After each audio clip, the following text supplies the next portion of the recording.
دنیا کے 7 عجوبوں کو لوگ دیکھنے کے لیے طویل سفر کرتی ہے، تو یہ اس لیے ہے کہ تھوڑے مشکل کام ہیں، لیکن کوئی ناممکن چیز نہیں ہے۔ تم لمبی مسافتیں طے کر کے جاتے ہو، لیکن اللہ کہتا ہے گھر بیٹھے ذرا آسمان کو دیکھو۔ 1 فٹ کی ٹائل دنیا کا بڑے سے بڑا معمار بغیر کسی سپورٹ کے یا ستون کے کھڑی نہیں کر سکتا۔ اتنا بڑا آسمان بغیر ستونوں کے اس نے کھڑا کیا ہوا ہے۔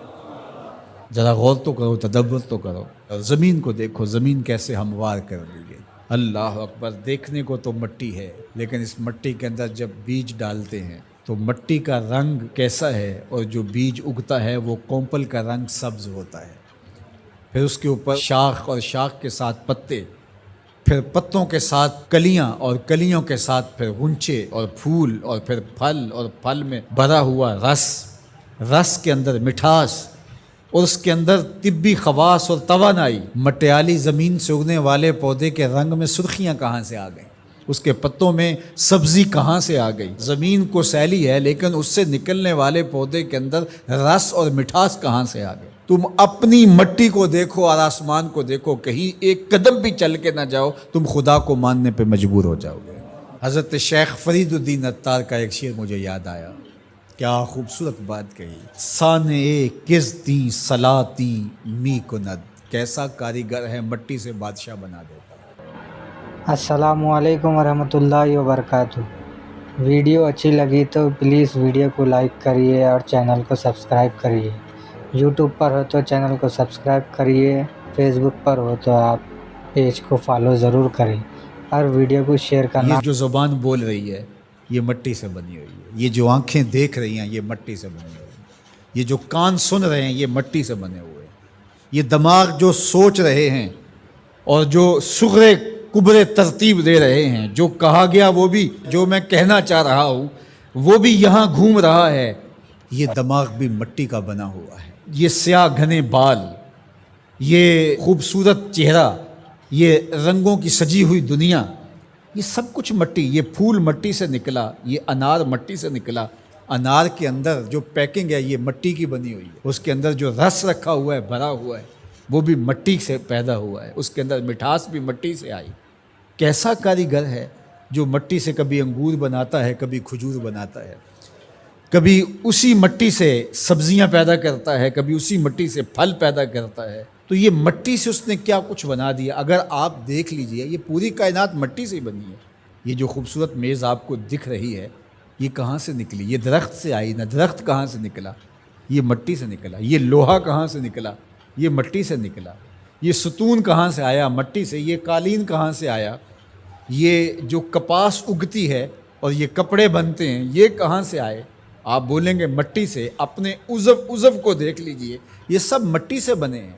آپ نظر گھما کر کے دیکھ لیں، آپ کو جو بھی شے نظر آئے گی آپ کو مٹی سے نکلی، زمین سے نکلی ہوئی دکھائی دے گی۔ غور کر لیں، تدبر کر لیں۔ اللہ اکبر، یہ شہنشاہ، یہ کج کلا، یہ کاریگر، یہ شاعر، یہ ادیب، یہ فلسفی، یہ بال کی کھال ادھیڑنے والے، یہ باتوں میں حسن پیدا کرنے والے، یہ شعر و دنیا کے بڑے بڑے جادوگر، یہ کہاں سے نکلے؟ جواب آیا مٹی سے نکلے۔ واختلاف اللیل والنہار، دن اور راتوں کا بدلنا۔ اب سورج کی روشنی اتنی ہے کہ ماحول منور ہے، پھر دھیمی دھیمی تاروں کی چھاؤں ہوگی۔ کبھی دن آتا ہے، کبھی رات آتی ہے، کبھی صبح کا سپیدہ نمودار ہوتا ہے، کبھی شام کے دھندلکے ہوتے ہیں، کبھی کالی رات دبیز چادر اوڑے آ جاتی ہے، کبھی چٹا دن ہوتا ہے، کبھی گرم دھوپ ہوتی ہے، کبھی کڑکتی دوپہر ہوتی ہے، کبھی برستی بارش ہوتی ہے، کبھی گھر کے سرمئی بادل آ جاتے ہیں، کبھی کوسے قضا کی رنگینیاں ہوتی ہیں، کبھی دھنک کی شوخیاں ہوتی ہیں، کبھی بادلوں کی اوٹ سے جھانکتا ہوا چاند دکھائی دیتا ہے، کبھی سورج بادلوں کے پیچھے چھپتا نظر آتا ہے، کبھی درد غروب سے زرد لگتا ہے، کبھی سرخ ٹکیا سورج کی دکھائی دیتی ہے، کبھی اتنا روشن کہ دیکھا نہیں جا سکتا۔ چاند کبھی جوان ہوتا ہے، کبھی بدر تمام ہوتا ہے، کبھی کھجور کی خشک ٹہنی کی طرح ہوتا ہے، کبھی اتنا باریک ہوتا ہے کہ لوگ دور سے دیکھ رہے ہوتے ہیں، دکھائی نہیں دیتا۔ کیا رنگ ہیں، کیا جمال ہے، کیا کیفیت ہیں۔ والفلک التی تجری فی البحر، اور کشتیاں جو سمندر میں تیر رہی ہیں۔